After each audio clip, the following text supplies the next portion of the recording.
Yo le puedo describir cómo va a ser el gobierno de Petro. El primer año él nombra un buen gabinete de unidad nacional, no lo logra cohesionar, pasan 6 o 8 meses y no pasa mucho, se le desbarata el gobierno y Petro empieza a tuitear como loco. Y básicamente es ese conflicto que crea de manera permanente y la agenda del país girando alrededor del Twitter de Petro y no se hace nada. Notiparaco, para colombianos de bien. Llamarlos, estoy oyendo esos hijueputas. Bienvenidos a Notiparaco, noticias para colombianos de bien y para gonorreas también. Y empezamos de una vez este Notiparaco hablando de lo que está sucediendo en el gobierno de Gustavo Petro, porque hay una alarma a nivel nacional en donde se está gritando a los cuatro vientos que hay crisis ministerial y que ya empezó la dictadura de Gustavo Petro ahora sí, y que el señor está echando a todos los que no le obedezcan, porque para eso él es el mandamás y para eso él es el que está ahí en el poder. Y uno entra a analizar, y uno entra a mirar, y uno entra desde chismoso, porque yo no nada más soy marihuano ahí metido, y resulta que la salida que más está haciendo llorar a los colombianos, supuestamente, incluyendo dentro de esa masa de colombianos a un puñado de progresistas alternativos que están en una lloratón con la mismísima derecha neoliberal, es la del ministro de Educación, Alejandro Gaviria. Y están diciendo que cómo es posible que Petro haya sacado a su mejor elemento, que cómo se le ocurre sacar a semejante señor tan inteligente. El Adolf Huxley colombiano no puede salir así del gobierno de Gustavo Petro. ¿Qué es lo que le está pasando a Petro? Que está sacando a su mejor hombre en el gabinete ministerial. Y uno va a analizar y uno dice, no, sí, pero ¿qué? ¿Cómo así? No, ¿qué le pasa a Petro? ¿Cómo va a sacar al señor? Y va uno y mira, y han pasado 8 meses y el señor no ha hecho nada en su ministerio, ¿no? 8 meses sin hacer un soberano allá, pero no por esto sale el señor Alejandro Gaviria. El señor Alejandro Gaviria sale porque no está de acuerdo con la reforma a la salud del señor Gustavo Petro y más precisamente de la ministra de Salud, Carolina Corcho. ¿Y por qué el señor Alejandro Gaviria no está de acuerdo con esta reforma? Pues hay una sola respuesta para esto. Alejandro Gaviria viene de la médula, del corazón del neoliberalismo y ha defendido a muerte la CPS. Y digo a muerte porque con nada más se puede defender un sistema de salud tan asqueroso como ese. Y entonces nos devolvemos unos años atrás, cuando Alejandro Gaviria era el ministro de Salud del señor Juan Manuel Santos y dijo que la CPS era lo mejor que le había pasado a Colombia. Y la intermediación, o sea, la función de la EPS era lo mejor porque entre más privado un país, pues este se va a solventar mejor económicamente. Tesis que se cae porque resulta que al Estado entonces al final le toca componer las fallas de la tal privatización neoliberal que le iba a traer bienestar a la sociedad, en este caso al país. Y entonces don Alejandro Gaviria dijo que no y que se oponía al presidente Gustavo Petro y que no le gustaba esa reforma a la salud. Curiosamente, durante esta misma semana o la semana pasada se filtraron unos documentos a Revista Cambio en donde le dijeron a la gente prácticamente que los ministros no estaban de acuerdo con la reforma, cuando el único verdaderamente que no está de acuerdo es Alejandro Gaviria. Cuando el señor Gustavo Petro en la locución dice que no va más Alejandro Gaviria, explota este país y empiezan a decir que con Petro no se puede hablar, que es un autócrata que no respeta a la democracia colombiana y que empezó la dictadura. Yo les quiero preguntar a ustedes de verdad, ¿en qué parte del mundo un ministro está por encima del presidente? ¿Y en qué parte del mundo el presidente tiene que gobernar según los intereses del ministro? Si nosotros elegimos a Gustavo Petro es para que este señor cumpla con lo que prometió en campaña y haga las reformas que tiene que hacer, para nada más. Y así, mijitos, les dejamos claro que no estamos hablando de ninguna dictadura. Y preguntamos de nuevo, ¿por qué vivimos en dictadura? ¿Ya cerraron los medios de comunicación que hacen oposición, que son todos? No. Ya el señor Gustavo Petro mandó a eliminar la oposición y no los está dejando salir a marchar. No, no ha ocurrido eso. Ya el señor Gustavo Petro, mejor dicho, cogió todo el país y empezó y decretó conmoción interior. Tampoco. Entonces la dictadura de la cual hablan ustedes no existe. Esa tal dictadura no existe. Lo que sí existe es un gobierno que está generando dudas y que deja un mensaje en el cual uno cree que todo se está yendo a la mierda, porque hay un equipo de comunicaciones detrás que no sabe comunicar y que no dicen las cosas bien y que mantienen al país en vilo y que pareciera que todo se está yendo a la mismísima. Y entonces aquí, ¿qué entra a hacer uno? ¿Y qué entra a decir uno? ¿Y qué es lo que quiere transmitirle uno al país? Pues verdaderamente lo que está pasando. Petro tuvo que haber escogido bien los ministros, porque estos ministros mismos vaticinaron lo que iba a pasar. Y recordemos que Alejandro Gaviria dijo que en 8 meses exactamente estaría pasando lo que está pasando ahora. Y entonces ahí es donde entran esta cantidad de los medios de comunicación a decir una cantidad de cosas que verdaderamente no están ocurriendo. ¿Por qué? Porque antes de decir que los ministros estos no iban más, incluyendo a Patricia Ariza y incluyendo a María Isabel Urrutia, y es que Petro se reunió con Dilian Francisca, y es que Petro se reunió con el señor Gaviria, y ahí están las cuotas de este par de mermelados para dejar hacer ahora sí las reformas del señor, que porque el gobierno de Gustavo Petro es pura mermelada. Y bueno, uno vuelve y analiza qué está pasando verdaderamente con el gobierno y verdaderamente con quién está gobernando Petro. Ya vamos por el tercer mes del año y necesitamos ya, pero ya mismo, que las reformas se aprueben, a ver si empezamos a ver los cambios, porque sí, hay que decirlo, se empieza a sentir una sensación de estancamiento, de puro bla bla bla, que deja crecer a la oposición cada vez más. Y sabemos que la oposición colombiana se alimenta a punta de miedo y a punta de fake news. Cuando hablo de oposición colombiana, hablo de esta nueva oposición que hace 6 meses estaban gobernando como se les daba la gran gana.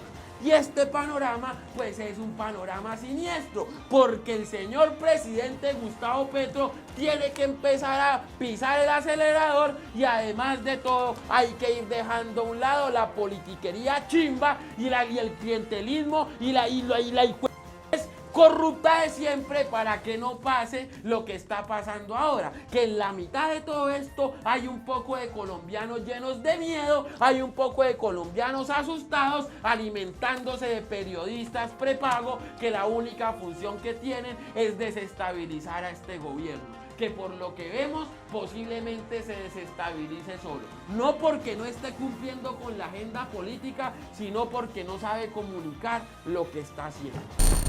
Agradezco los servicios prestados por los ministros Alejandro Gaviria, María Isabel Urrutia y Patricia Ariza. Con sus aportes han contribuido a enriquecer el debate y a iniciar los cambios por los que votó el país. Y los invito a que desde el lugar donde estén nos ayuden a construir este pacto social. He decidido nombrar a Aurora Vergara como ministra de Educación y Astrid Rodríguez como ministra del Deporte, para que con nuevas energías puedan culminar el proceso de reformas iniciadas. Seguiremos buscando consensos y acuerdos para consolidar y profundizar nuestras reformas. ¿La dictadura de la que hablas se encuentra aquí en esta habitación?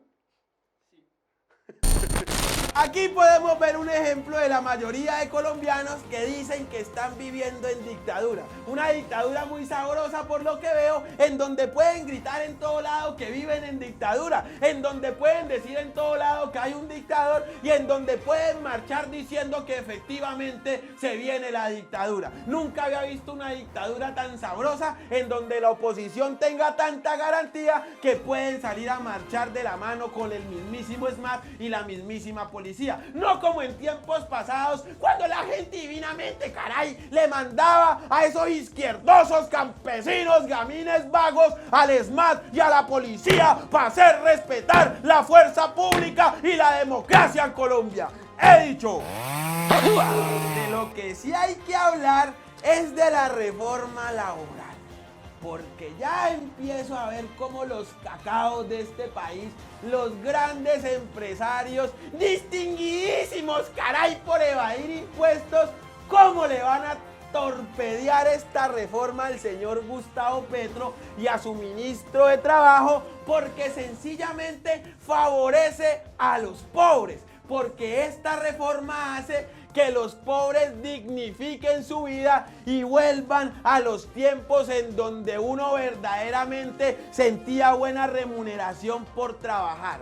No como en reformas pasadas en donde le quitaron a la gente las horas extras, los recargos dominicales, los recargos nocturnos y todo, y los pusieron a trabajar por sueldos de quitándoles primas y liquidación. ¿Por qué entonces ahora vamos a empezar a ver a un poco de gente divinamente, caray, decir que van a cerrar las empresas y que esta reforma va a crear más desempleo? Pues sencillo, porque a los grandes empresarios de este país les duele meterse la mano al bolsillo y dignificar la vida de los obreros, y le han hecho creer al trabajador que el trabajador tiene que estar agradecido por él dejarlo trabajar en su empresa de 8 a 12 horas diarias por un sueldo de que porque ese trabajo lo puede hacer cualquiera. Y efectivamente sí lo puede hacer cualquiera, pero ¿saben por qué? Porque estos mismos son los que conectan con los corruptos de siempre